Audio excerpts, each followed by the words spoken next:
Well, welcome everybody. Thanks for coming to this online launch of our book, A Whole Life in 12 Movies. I'm Gareth Higgins, Kathleen Norris, my co-author and inspiration here, and delighted to be hosted by our brilliant friend, Dr. Barry Taylor, theologian, cultural commentator, and one of the first readers of this book, actually.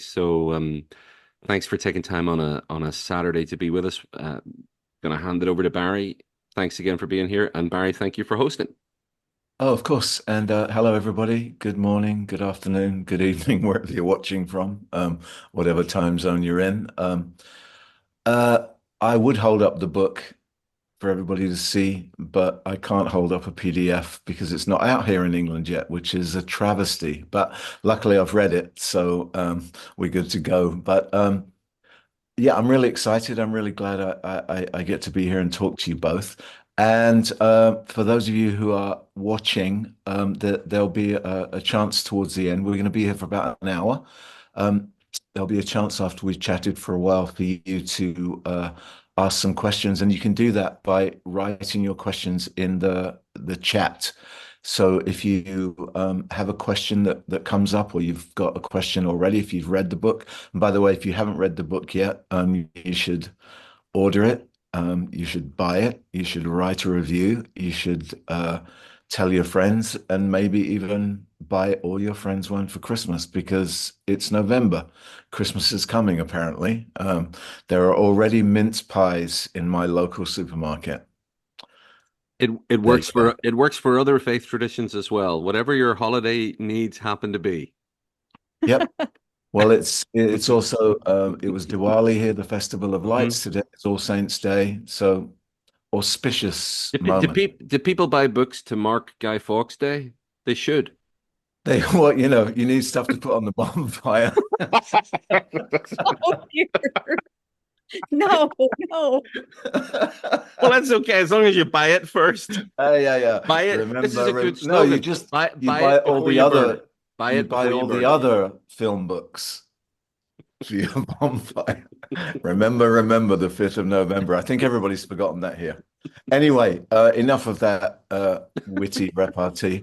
Let's dig into your book. And what I thought would be a great way to kick off is if you would both read your introductions to the book, because I think they offer kind of a united but unique perspectives on what's in store for those who read the book, and then we'll talk about the book in general. But if you'd like to kick off, Kathleen, and read us your introduction, that would be great.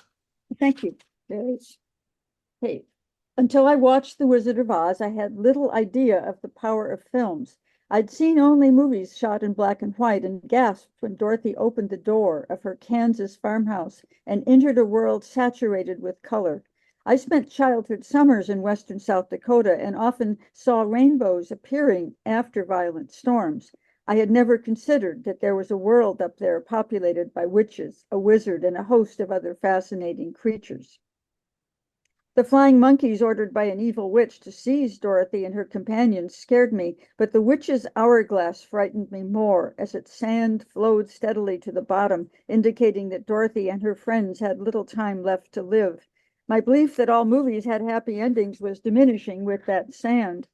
It was not lost on me that Dorothy saves herself by following her instinct to help a friend in need, and the witch's lament that a good little girl like you could destroy my beautiful wickedness introduced me to a vast literary and cinematic heritage in which everything from the Bible to The Lord of the Rings and Harry Potter insists that while evil can do significant damage, the good will find a way to overcome it.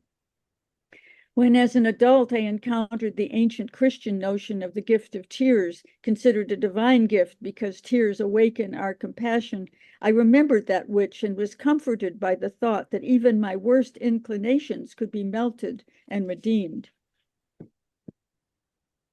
When Dorothy wakes after the tornado has passed and finds herself at home in her own bed, she's startled to see that her friends from Oz are people she's known all along, farmhands and a traveling magician, con artist. There's a lesson for all of us to better value the people we encounter every day and often take for granted. Maybe the best way to watch The Wizard of Oz and all other good films is as a child would see them, allowing a good story to lead you into unimagined worlds.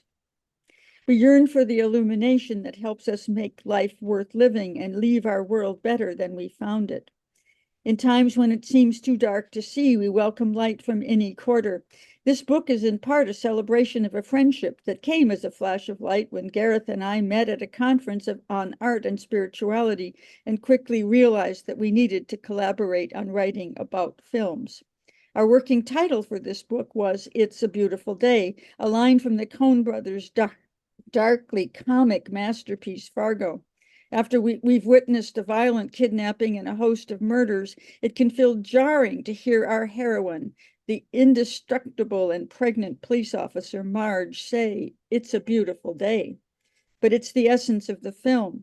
Fargo is a morality tale that rejects nihilism and offers a perfect illustration of St. Paul's warning that the wages of sin is death. The film features people tempted by greed and the desire for power as they sink deeper into crime, violence, and bad ends.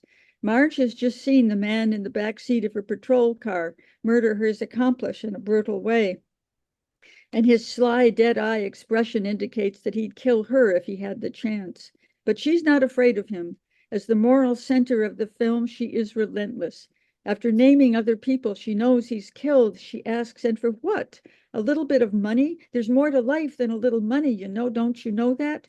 We realize that the man will never realize that, and as we hear the sirens of backup police officers and an ambulance approaching, Marge sighs and says, "Well, I just don't understand it." And we hope she never will. And of course, one of the jokes there is that when she says it's a beautiful day, the camera pans to a very bleak North Dakota landscape, complete snow-covered highways, snow-covered fields, and to Marge, it's a beautiful day. That's a gift. Wow. Thanks, Thank you, Kathleen. Kathleen. So, Gareth, want to give us your take? Sure. So this follows on directly from that in the introduction of the book, and it's a little section that I called "Thinking About Cinema and Spirituality." Opens with a quotation from Martin Scorsese, who said, "You got to say something with a movie. Otherwise, what's the point of making it? Cinema is nothing if not light. In its most life-giving forms, it illuminates not only the characters, images, and stories on screen, but also those of us who are watching. In this book, we reflect cinematic light on the life cycle of a human being from before birth to after death. While each chapter focuses primarily on one film, others are mentioned along the way, and we recommend further viewing at the end of the book to go deeper with the themes. One way to use this book is to read one chapter and watch one movie each month over the course of a year. Or, of course, you can do it as much quicker than that if you prefer. However long you take, bear in mind that there are 2 chapters where we've chosen 2 films. To stay with the spirit of the 12 movies announced in the title of this book, you could watch just one per chapter, but we think the films in those chapters are companion pieces that fit very well together and even help interpret each other.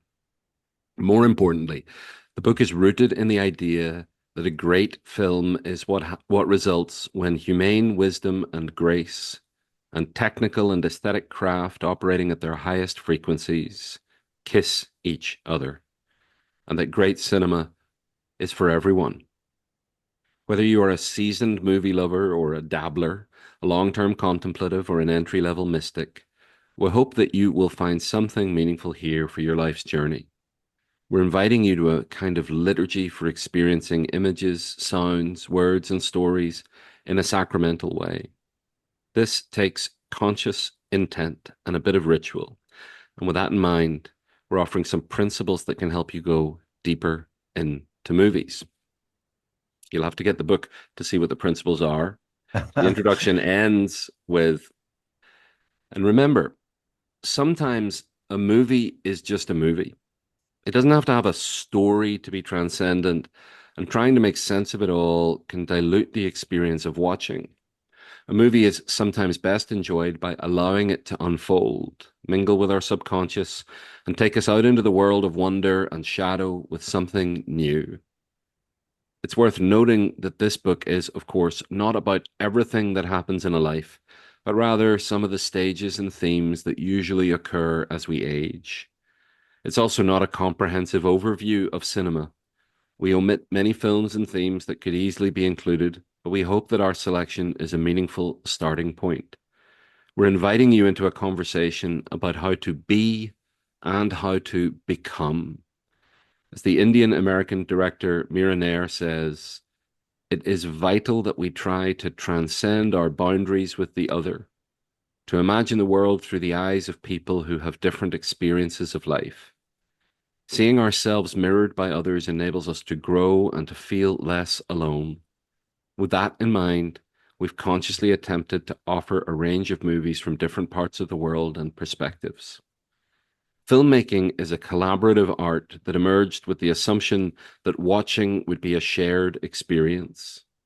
Even though how we watch movies has changed, there's something inherently communal in engaging a film that has been viewed by people around the world. Kathleen and I are both spiritual seekers, and we assume that if you're reading this, you're one too. And while she and I each come from a religious tradition, this book is intended for anyone open to how cinema can illuminate the spiritual path. As spirituality is such a vague and ill-defined term, we want to make a brief statement about how we understand the word. One favorite definition comes from the Jesuit theologian Stephen Sundberg. Spirituality is lived relationship with mystery, to which we'd add, leading us to grow in the experience of union with love. A love worthy of the name is not at all vague, but consists of concrete actions taken for the sake of the good. We believe that the films we've chosen reflect spirituality in this sense, answering our basic need for art that's steeped in the mystery of life, offering hope without denying real human suffering. The chapters here imagine the arc of a life's journey, from waiting to be born until after death, allowing us to explore how cinematic artists have pondered the meaning of existence. By including questions at the end of each chapter, we hope to engage you in a conversation about how to take life seriously without taking ourselves too seriously. There's no obligation to respond to all the questions. Just choose the ones you find most life-giving. But we suggest that with every movie, and maybe with every story, you begin with the same three questions. What do you remember most about the movie? What stands out for you? What was a highlight for you and a low light? And what questions does the film raise for your own life or for the world as you see it? That's great. Thank you. Thank you both. Wow, there's so much to talk about, or so much that I want to get to. But where I want to start, you just quoted Mira Nair. You know, it's vital that we try to transcend our boundaries with the other, and to imagine the world through the eyes of people who have different experiences of life. And of course, one of the challenges of writing a book with someone else is that a singular perspective on something is sort of impossible. Compromises have to be made in order to make a cohesive thing. So how did you come to address that in your own way? Because, you know, I mean, we can be objective about film. You know, there's a level of sort of looking at a film and you can make assessments about its, you know, the techniques and all of that stuff. But there's a huge amount of subjectivity, and you both have, even from your introductions, there are similarities, but also diverse takes on what it means when we watch a film. So how did you come there? And then we'll talk about why you did what you did and what you picked. But I'm Yeah, just interested about that. We decided that we would each pick a film for a particular life stage and something we felt really passionate about, and that was easy. You didn't have one for childhood. I had one for childhood. What Maisie knew was that I wanted, and we each would write an essay about this film we felt passionately about, and then the other person would write a response. So there were several times when I didn't agree with Gareth's choice. I thought 2001 was a weird thing to start with birth because there are hardly any women in it, and women do give birth. And then I didn't like his choice of Wonder Woman 1984 for conflict management because I said I'd much rather have human beings solving conflicts than superheroes. And so my essay addressed those things, and then I came to understand why those were perfect choices for the book. But I worked my way through that in the essay, so the reader can see that and understand. Yeah, you have your own opinion, you can share it, but it doesn't necessarily negate what the other person is saying. You've heard them. You understand why they've chosen something, why they've said what they did. It was a great process, actually. And did you? I'll come to you in a second, Gareth. Mhm. But so you didn't like those movie choices, but how did you accept those choices from each other then? Was that begrudgingly, or was that, oh, well, I'll sort him out in my essay? No, I mean, I think we tried to be open-minded. I thought, Yeah. okay, you explained to me why 2001 is a good birth metaphor, and he did, and I became a believer. I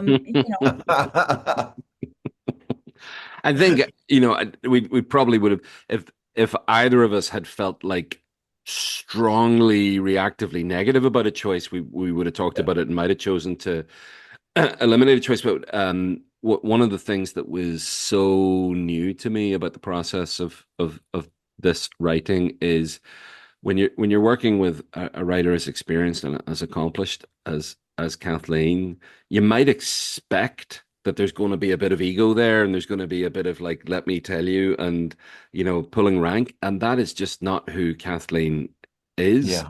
We were when we would submit drafts to each other of the chapters that we'd written, and then we'd edit each other. And that's a really, and that's great learning territory. And it Yeah. also means if you know that you're sending your work to the person who's also going to be jointly responsible for the book, you maybe push yourself a bit harder or I maybe push myself a bit harder than I sometimes do when I'm writing just by uh, myself. And Yeah. bottom line, we knew there were going to be 12 movies, and we divided up 6 chapters each, with the idea being each of us would write a lead essay in 6 chapters and a response essay in 6 chapters. Knowing that we would have an appendix at the back that names, I think, maybe 100 other films are named, because we know we can't be comprehensive. Another thing that was important was we didn't want all the films to be directed by men, and we didn't want them all to be, let's say, of what used to be called Western culture. Yeah.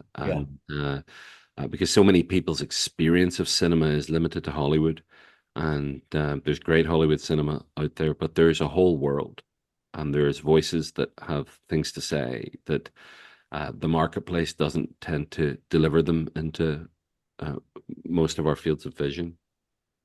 Yeah, we Yeah. wanted films that were accessible to people. Like, so we don't include some seriously art house films like by Bellatar or Tarkovsky, those kinds of things. We wanted films that we figured would really connect with people um, pretty readily. Mm. Now, Kathleen said she wasn't too thrilled with 2001. Um, was there a film of hers that you found difficult, Gareth? Um, no, I will say this, that when we every time we talk about the book, Kathleen mentions this kind of arc of like initial resistance to 2001 and initial resistance to Wonder Woman 84, Yeah. and a place where I still um have a very strongly different perspective to Kathleen, is around the idea that a superhero movie isn't also about real people. And to my mind, the metaphor can be poor or weak or not plausible. The what I happen to see in Wonder Woman, similar to what I see in Spider-Man and to a lesser extent in Batman, is this is actually either an ordinary person trying to deal with extraordinary circumstances, or in the case of Diana, Wonder Woman, she has to lay aside her quote unquote magical powers in order to Mm. achieve the end that she wants to achieve. So, but what's more important to me than the fact that we differ about that is that a conversation in which two people can hear each other about their differences Yeah, primarily for the purpose of understanding what the other person's thinking rather than trying to persuade them that they're wrong is a much more interesting conversation to me. So while I hold that difference, I hold it loosely, and I'm not interested in persuading you otherwise, Kathleen. And I don't think you're interested in persuading me otherwise. Primarily, we mean, and there are moments. Of course, there's no objective way to appreciate art. There yeah, are sometimes moments when somebody is seeing something that's clearly not there. There's a famous incident of very well known U.S. American film critic who wrote a review of, I think it was a western in which a character makes a signal with their hand. The film came mm, out during the Vietnam War era, and the signal was meant to emulate the peace signal, but the no, critic misread the signal as if it was reversed, which is an insult yeah, signal. And that's a case where like the critic was objectively mistaken. That's not sure. actually the image that's in the film. Now, how you interpret the image that's in the film is in the eye of the beholder. Yeah, of course.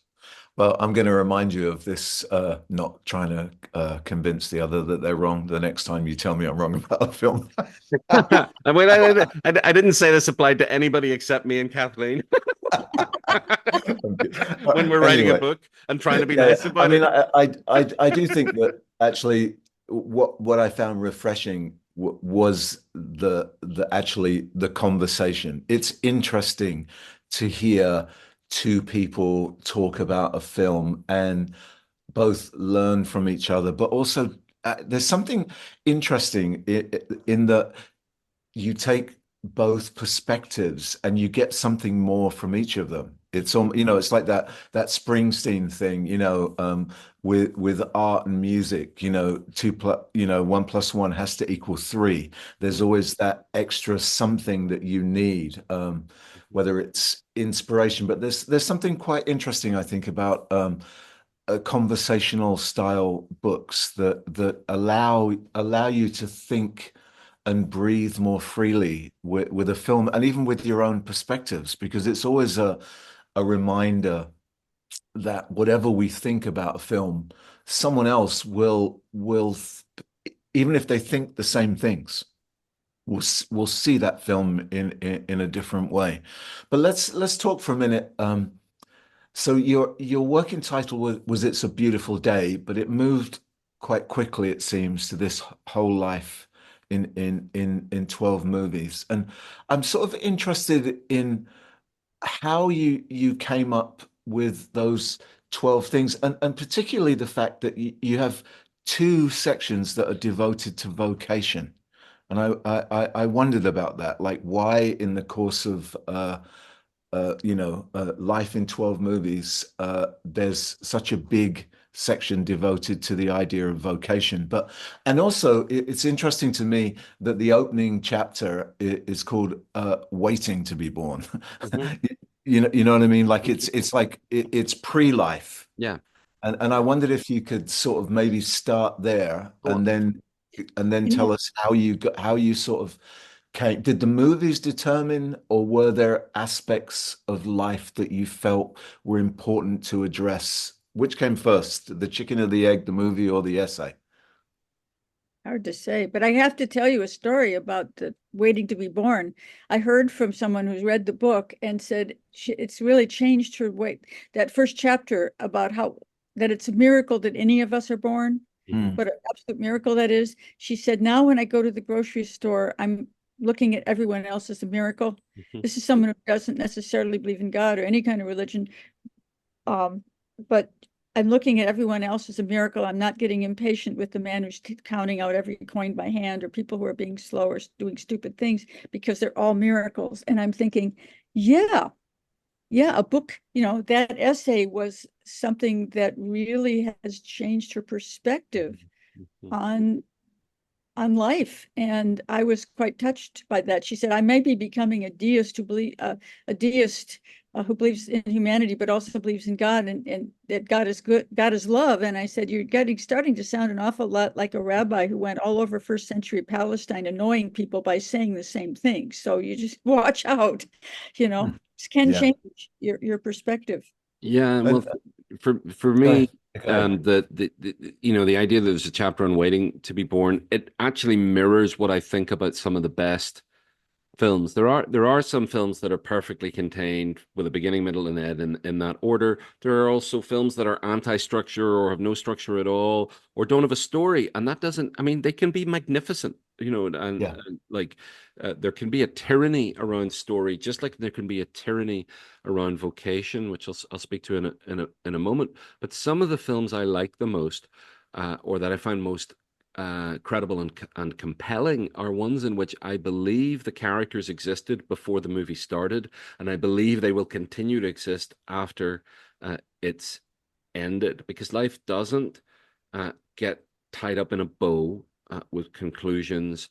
And as somebody once said in my presence to an old friend of yours and mine, they said, well, and endings are always messy, beginnings are always clean. To which my friend, she responded to this man, "You've obviously never given birth." Yeah. And beginnings can be messy and endings can be clean.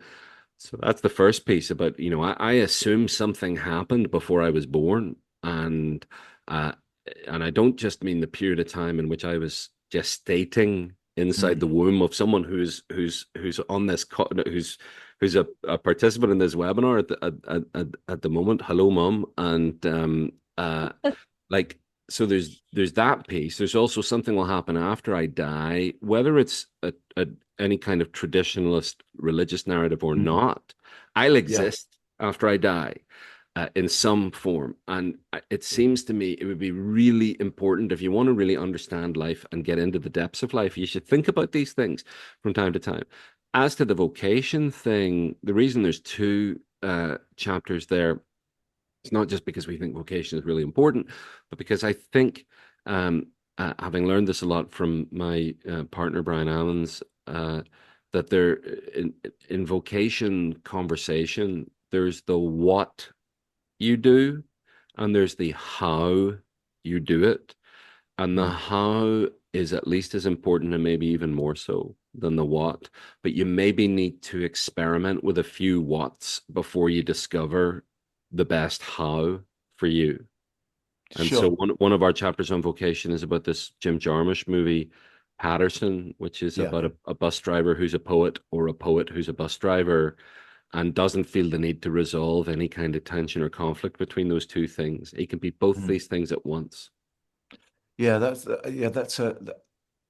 an interesting Jarmusch film, I think. And I mean, it's kind of it's an interesting statement in general about what you do with what you can do with your life. That he writes poetry, but he doesn't necessarily follow the trajectory that you might think of, transforming his life from, not being a bus driver anymore and becoming a professional poet or a funded poet, or, or whatever, and instead chooses to let his gift be what it is and live in the life that he has. And I thought that was an interesting film and an interesting choice, because I think it's actually quite a countercultural Oh, yeah.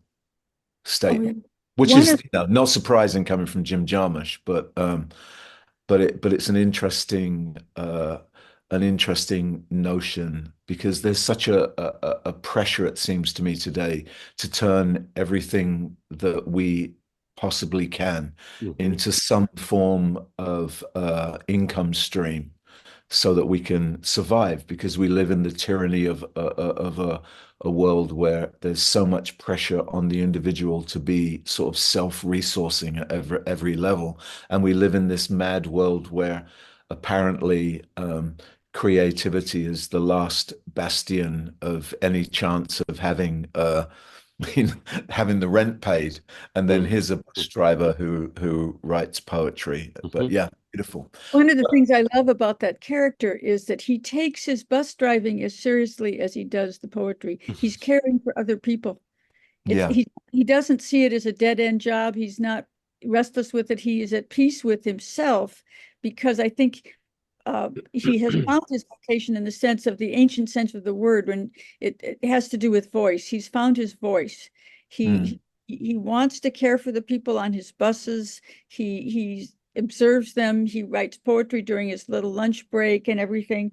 He takes the poetry seriously too, but to my sense, he's become a whole person in a way that many people aren't. And I think it's just a beautiful example of what someone can do with their life.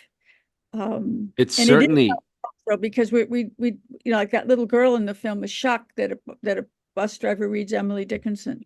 You see, mhm. so that's a one. There's all kinds of little countercultural points in the film, but it's one of my Well, favorite.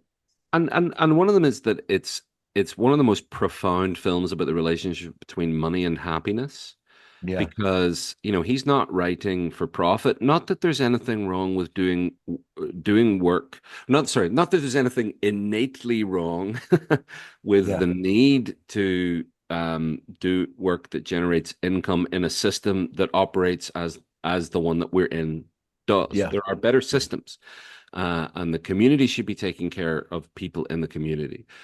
But his partner, played by Golshifteh Farahani, is making cupcakes to try and make a little bit of extra money on the weekend. The film's realistic yeah, about blue collar life. And Kathleen, as you say, it's not only that he takes his bus driving as seriously as he takes his poetry.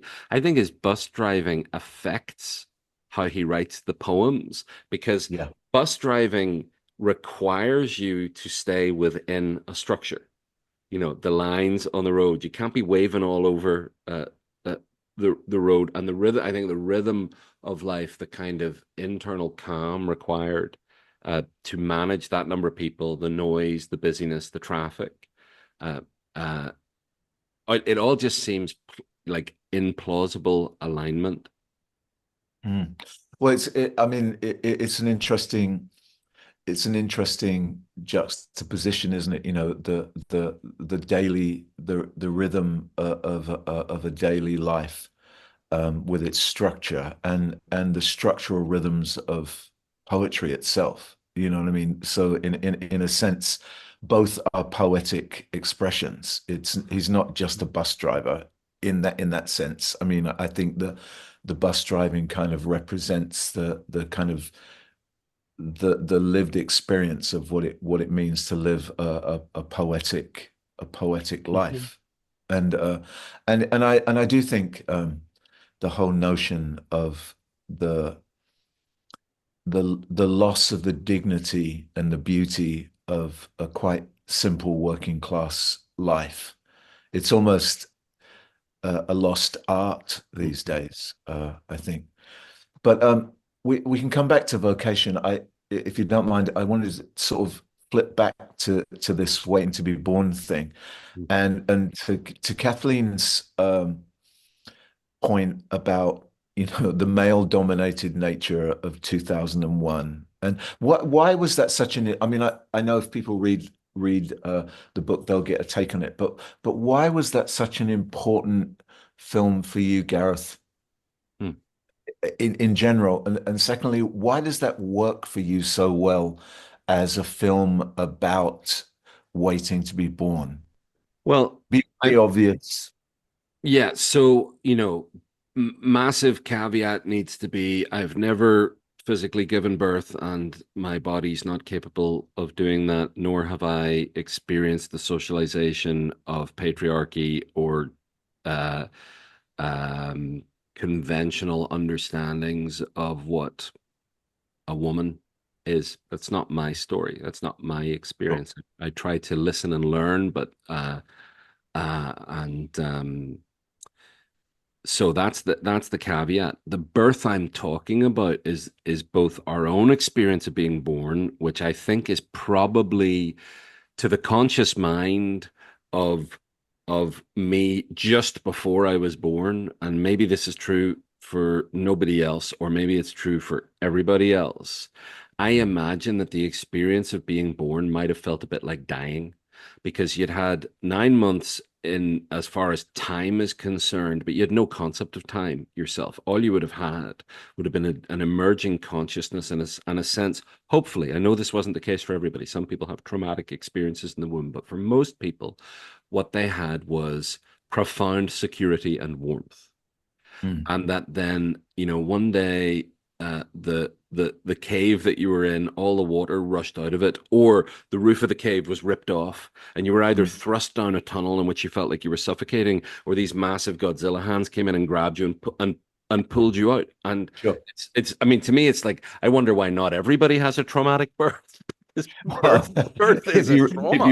If you read Freud, Yeah, absolutely. So and we would not have conscious experience that we can reflect on if we had not gone through that experience that might have been a bit like dying. And I think 2001 does at least three things.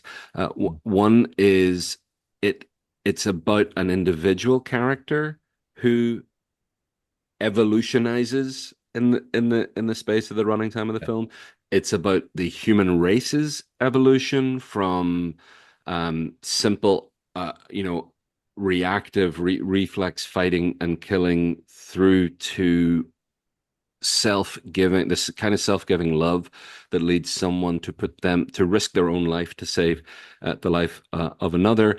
And then the third thing is it's about the possibility that there might be something bigger or someone bigger than we're able to articulate that's in the backdrop there.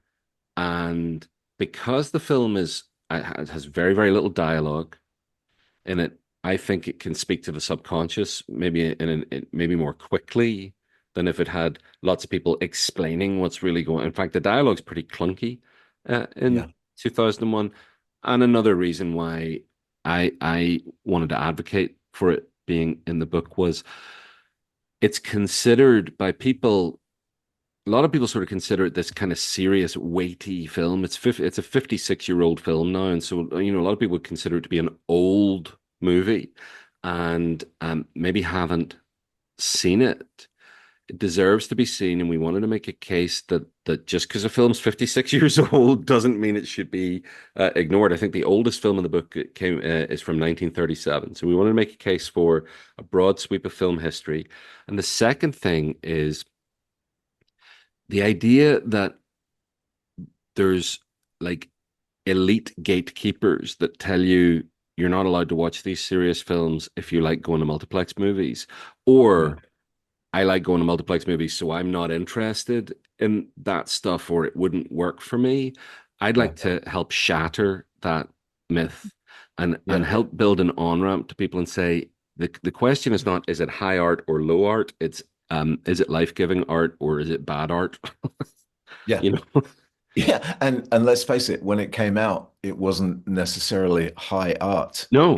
It was a popcorn movie. It was it was an LSD movie, actually. I don't know that there was like it was. I mean, John Lennon said that he saw 2001 every week. It was a thing where people went to have a sensory experience. Although I think that can diminish it as well. There's something more going on than just how you feel when you watch it. When you said subconscious, I'm thinking, because I saw it I'm old enough to have seen it when it first came out in theaters. I saw it in the Cinerama theater. And I think no one had ever seen anything like it. Yeah. And it hasn't aged a bit, even though there was no computer CGI or anything like that. The film has not aged. The technology, what they invented to make the scenes in outer space and everything, it's not like watching the Godzilla movies from the 50s where you can tell there's a guy in a rubber suit or something. What? very up to You mean date. you mean that didn't have those 1950s Godzilla movies didn't have the I'll, real Godzilla in them? I'll talk to you later about Okay. that. But no, but I think because my brother and I saw it and we walked out into the dazzling sunlight in Honolulu. We saw it at a matinee. It's like I think we've just been in outer space for the last 2 hours. Where are we now? I mean, it really was profoundly disorienting the way birth obviously is. And Mm. that whole notion of it, even though you don't quite understand what you've just seen, you want to think about it. It affects your subconscious in a way that a lot of films don't. So it really was a good choice for the opening, the Yeah. waiting chapter. And yeah, there's this to your point, Gareth, about films, watching films that are older and not just dismissing them. And I mean, there's that weird thing, we can sort of watch films from the 40s and 50s because they're on like TCM and they're black and white, and somehow they're sort of cute and we don't expect much from them. There's that weird sort of space, the 60s and the late 70s films that kind of thought their in their day they were revelatory. But 2001 pre-CGI and all those things suddenly gets locked into a kind of a perspective that I think is unhelpful. And I always think of that comment by Kenneth Clark, the sort of historian, when he was talking about what makes a masterpiece and talking about Mm. art. And he talked about the fact that what makes something sort of timeless is its particularity, Mm. the limitations of its particular moment in time. It sort of addresses its own moment, and in addressing its own moment, it kind of addresses all moments. And I think that's what's interesting about art in general, and quite often true of cinema in particular.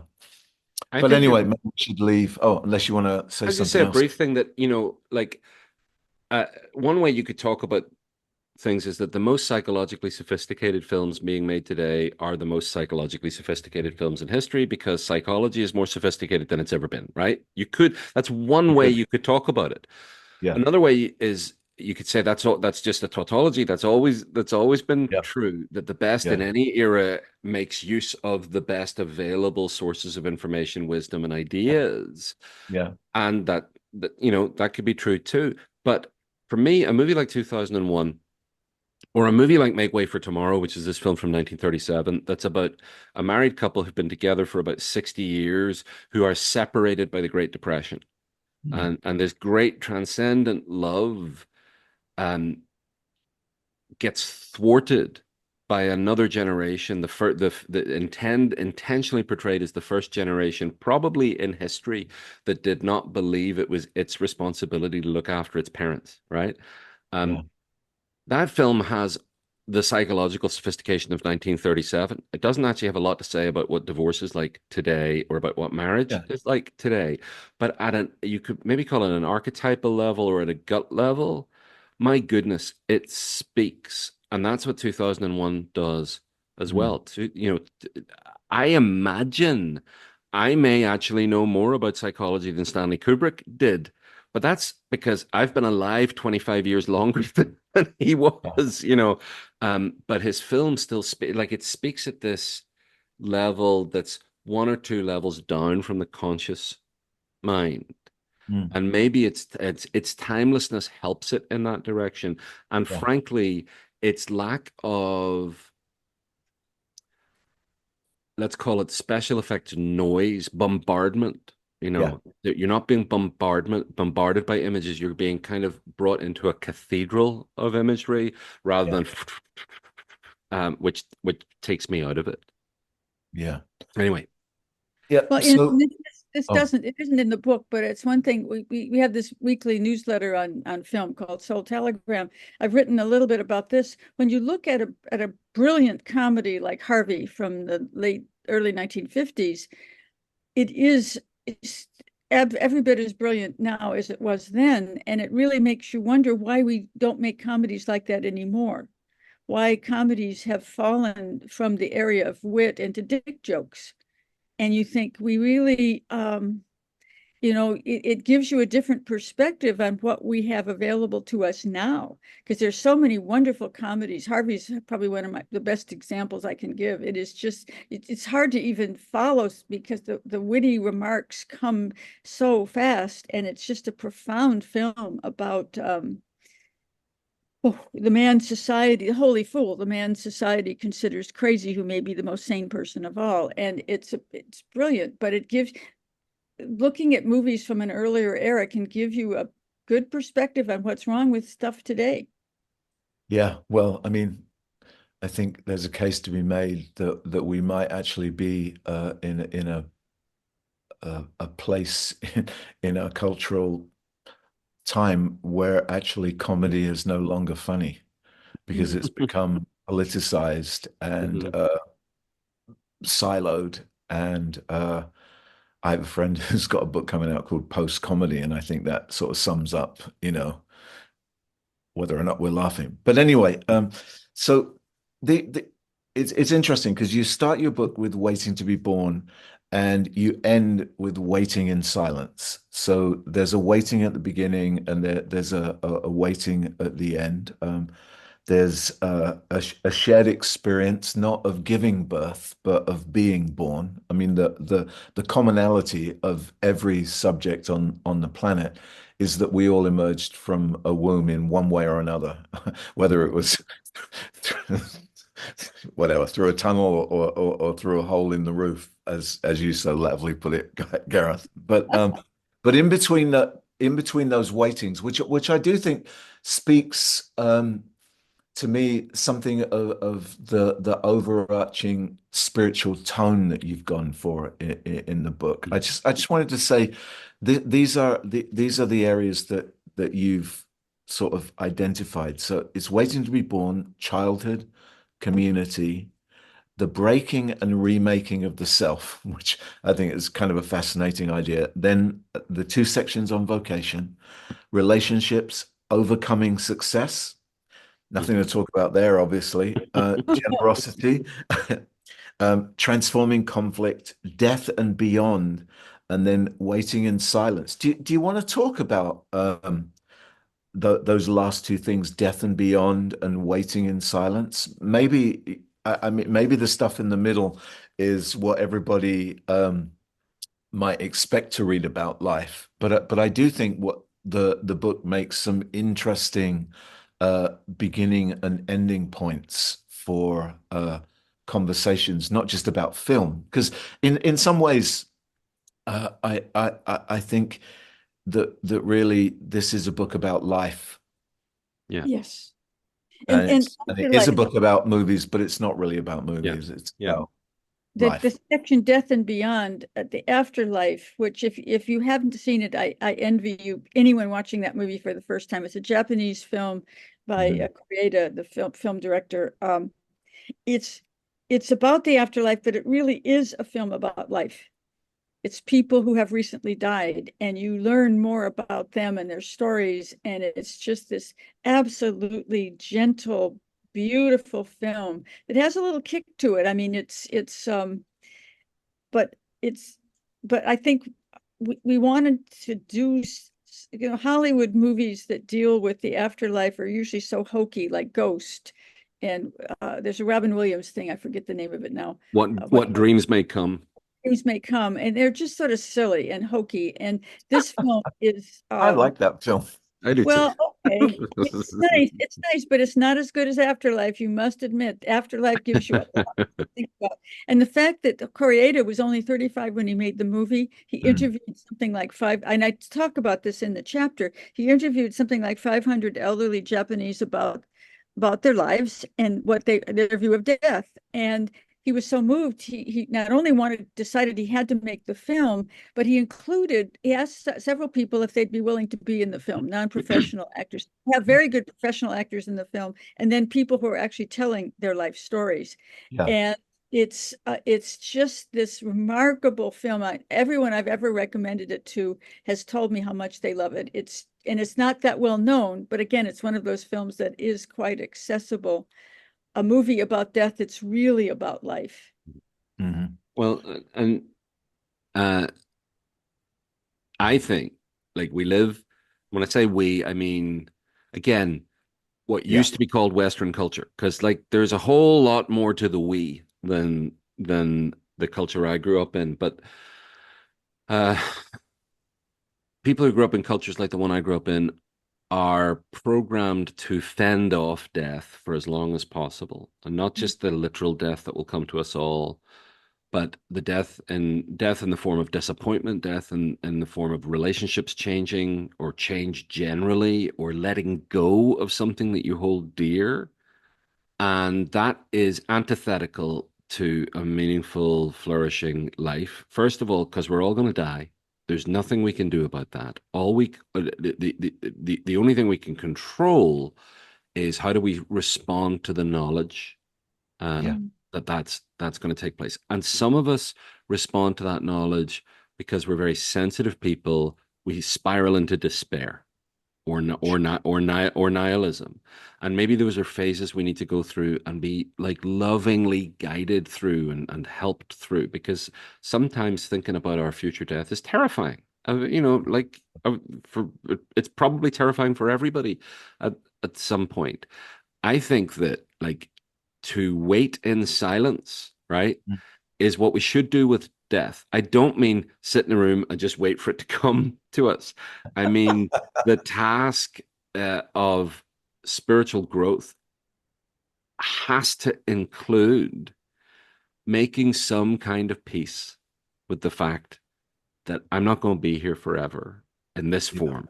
And so, how would I like to live in the light of that? What would I do differently if I took my own death seriously? Would it enable me to take my life uh, as seriously as I should do without taking myself too seriously? What yeah, would fall away from me in terms of my petty disregard, the things I get exercised about and angry about, if I took seriously that this is temporary? The last piece is around how this can help you actually move through fear, or at least work with fear. yeah, Is there's lots of things that it's worth being afraid of that enable us to discern what's a wise response to living in the world. And I always use the example of put your seatbelt on is not that's not a fear-based decision. It's a wisdom decision. It makes sense. It helps it helps create a safer and more compassionate world if you put your seatbelt on. Even if you don't care what happens to you, for yourself, your loved ones would mind, you know. Um, the thing I fear the most, and I think is worth fearing the most, is the unlived life. And sure. if you spend all your life trying to prevent your own death, then you won't live. And I Yeah. don't say that in superior judgment. I say that from the inside because I think it was my story for a long time. And films like Afterlife, but Afterlife per se, Mm. is an example of a film that literally like worked on my soul while I was watching it. And that, if we want, I think, Kathleen, I'm sure I speak for both of us when I say if we want anything to come from this book, it's that people would feel validated in the soul experience, SOUL experience of watching a movie that speaks to you, even if it doesn't speak to anybody else. If it leads you to life-giving places, Yeah. then you should hold that. You should hold that, and you should tend to that, and you should honor that. Yeah, I think the real challenge with the issue of death is the not only sort of keeping it at arm's length, but also I think relying too heavily on kind of evasive tactics whereby you sort of leap over the actual non-being to the potentials of beings in other worlds. You know what I Hmm. mean? The sort of Christian take on, what's going to happen when you die and where you're going to go, and the real sort of confidence. And I don't want to knock anybody's confidence about stuff, but there is this point, waiting to be born. We emerge we're thrown into the world, um, we sort of don't know much. We don't Hmm. know, we know nothing really. We emerge Yeah. from the womb, screaming, and Yeah. and we exit, and it's framed by those both things, and I just thought it was just a lovely way to address life from a cinematic perspective, because I think we forget actually how much there is in cinema that actually wrestles with Mhm. grapples in art in general, wrestles with beginnings and endings and middles in these rich ways that allow us to reflect and ruminate by offering us these worlds to sit in Yeah. to And sit I, in for a yeah, and I while. think one of the most inspiring figures for me in the book is Agnes Varda, who's a national treasure in France. She's not that well Yeah, known here, but she made her first movie at 25, bucking the total system. sure. Women were not allowed to make movies. People weren't really allowed to make movies until they'd suffered a long apprenticeship, maybe in their 40s. They could start. She made a movie at 25. She made her last movie at 89. And talk about someone who lived her life as she Mhm. just continued to create art her whole life through photography.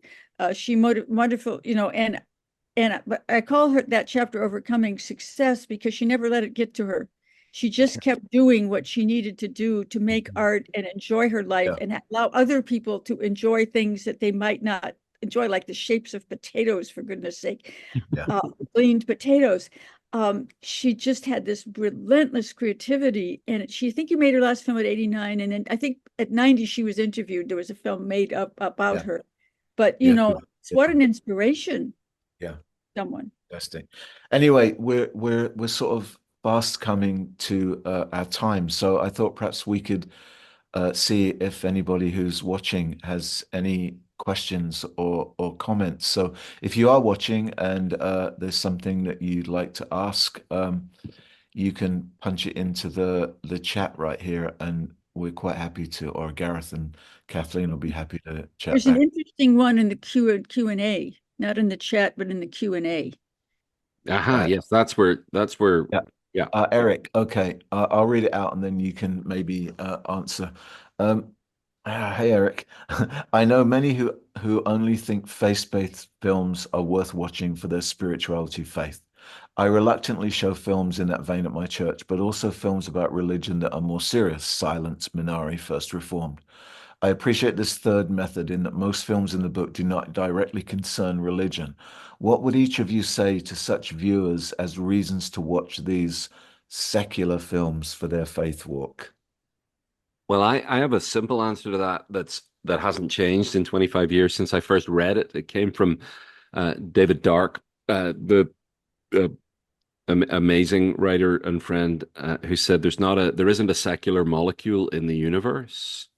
And this notion of a division between kind of religious films and secular films is, Eric, as you're obviously implying by your question, that's a false uh, uh, notion. And one of the tasks, I think, of true religion is to help people get over the sacred secular divide and be present in the world. And similar to what I was saying about there's no such thing as, high art isn't necessarily good art and low art isn't necessarily bad art. There's life-giving art and non-life-giving art. There's life-giving religion and non-life-giving religion. There's life-giving politics, non-life-giving politics. The question is, like, which direction are you going there? I would also, your question asks about, for people's faith walk. Again, I understand the language of that.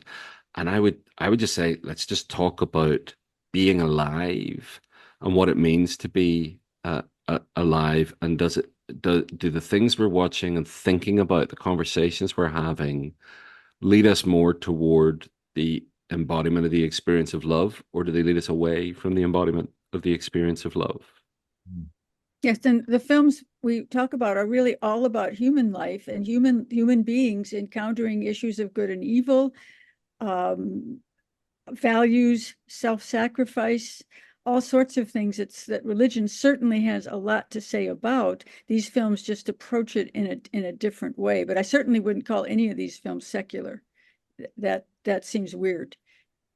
There you go, Eric. I mean, sadly, of course, that is one of the the challenges when it comes to art and the conversation between art and religion, particularly in the latter part of the 20th century, the sort of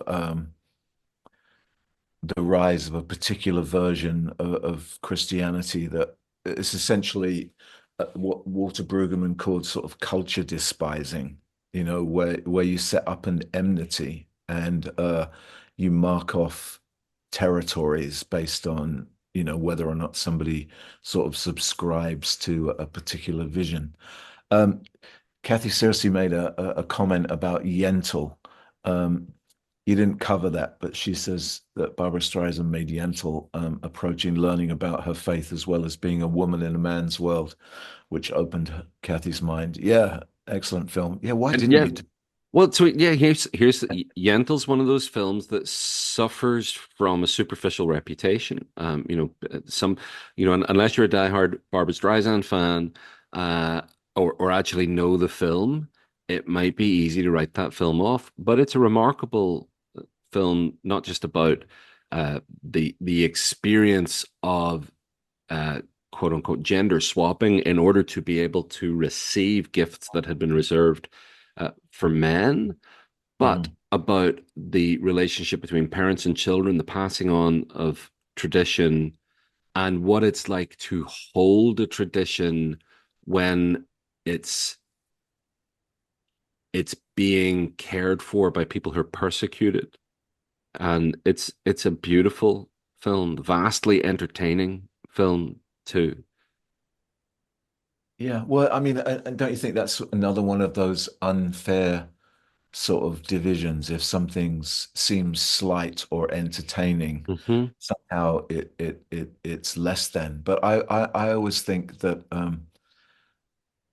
you know, the whole relationship between surface and depth is another sort of Mm. straw person. I think that surface sometimes is depth, and Hmm. that's, we mistakenly think that you always have to dig down it somewhere Hmm. when sometimes on the surface, in a light-hearted comedy, or you can just gather up these immense experiences and ideas about the complexity of life.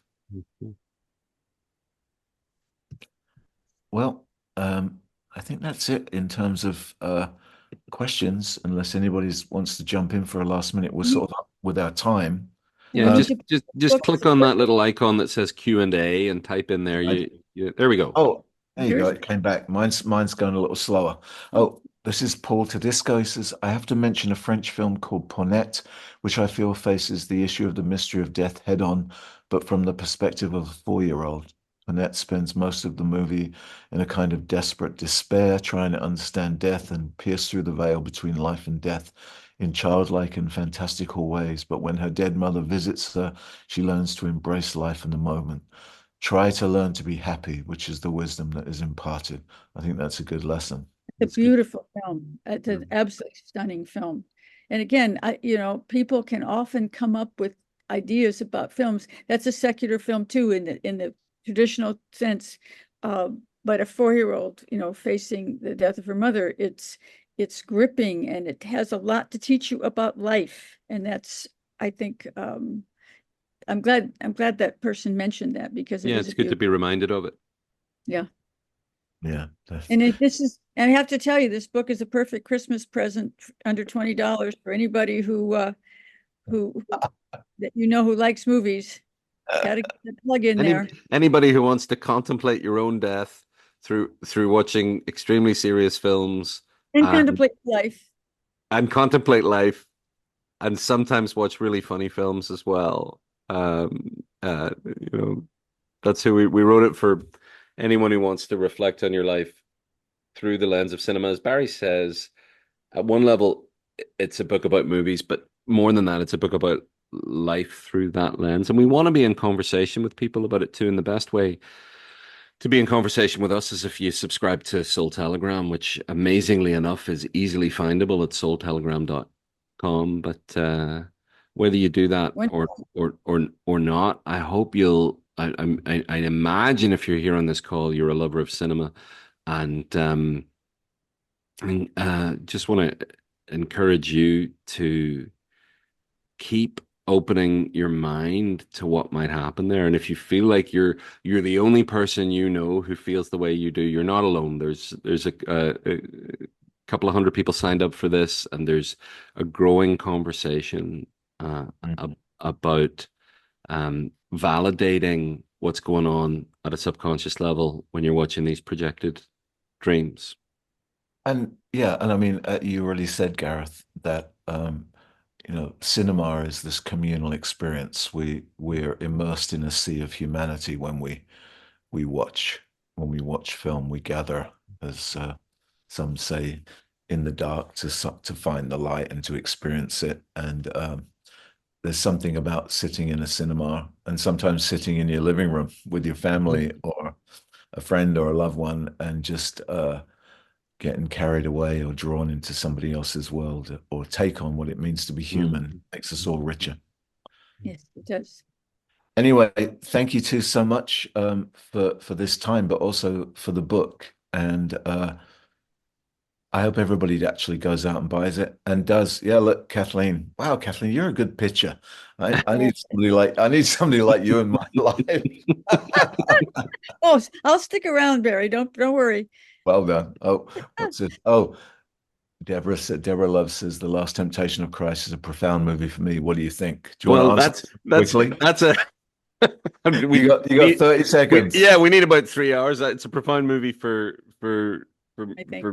for me too. The thing that I always think about when I think about the Last Temptation of Christ is, it's a myth about the humanity of Jesus, but I grew up in a tradition that really didn't know how to talk about Jesus as a human being, and Last Temptation kind of accelerated my journey toward thinking Mm, about that. It's also got fantastic Peter Gabriel music in it. yeah. And Willem Dafoe. Yeah. Oh, who can go wrong with that? Well, there you go. There's Kathleen's closing comment. Nothing can go wrong with that. All right, you two. And thanks everybody for watching. Thank you, Thank you. Barry. Thanks for hosting us. Thanks everybody for being here. See you Thanks, again. Barry. See you Okay. again.